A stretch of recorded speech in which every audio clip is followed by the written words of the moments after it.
Investment manager Vanguard slashes tracker fees as it launches a price war to cash in on Woodford scandal by James Salmon for the Daily Mail, published 22:42 British Summer Time, the 22nd of October 2019.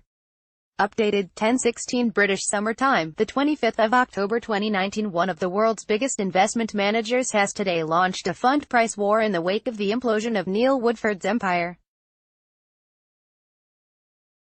Vanguard, which manages £4.7 trillion of assets, has slashed fees on 36 tracker funds to attract savers disillusioned by years of high charges and poor returns. The investment giant is best known for pioneering low-cost passive funds which blindly track a stock market or asset, rather than employing highly paid fund managers. Vanguard, which manages £4.7 trillion of assets, has slashed fees on 36 tracker funds to attract savers disillusioned by years of high charges and poor returns. From today, savers in these robot funds will pay an average annual management fee of 0.2% of the amount they have saved, and as little as 0.06%.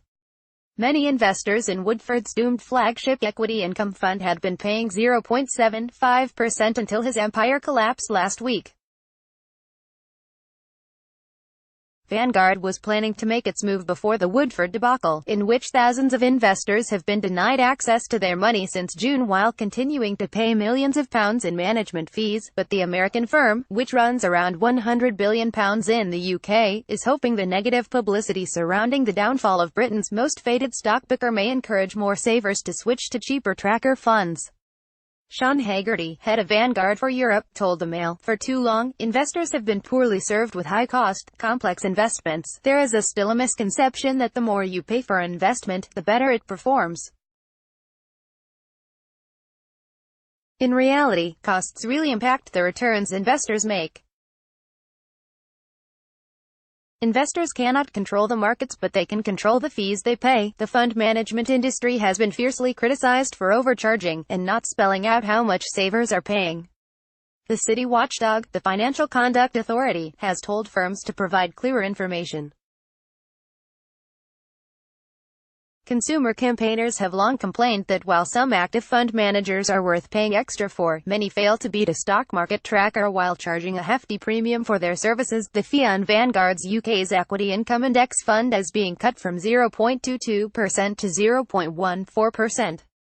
An investment of £10,000 in Woodford's Equity Income Fund when it launched in July 2014 would now be worth just £8,533. Over the same period, a £10,000 investment in Vanguard UK Equity Income Index would have grown in value to £12,043. Charges might seem small, but they have a huge impact in the long term.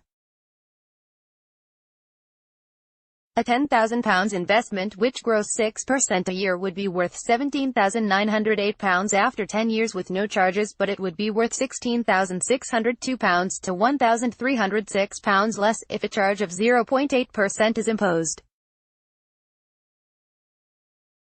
Justin Madre of Candid Financial Advice said, "Trust has been damaged by the Woodford fiasco and the best buy lists offered by firms, including Hargreaves Lansdown. It's always welcome to see any fund manager cut charges.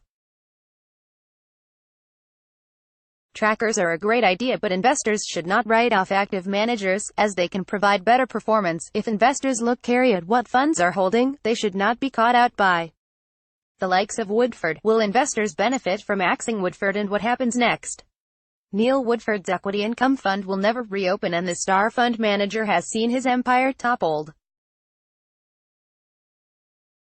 Editor Simon Lambert, assistant editor Lee Boyce, and host Georgie Frost look at what's next for investors and how they will get their money back on this podcast. They also discuss where it went wrong and what it could mean for the investment industry.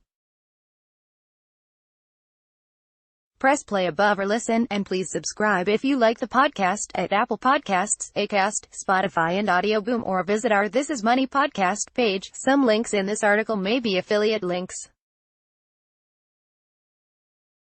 If you click on them, we may earn a small commission.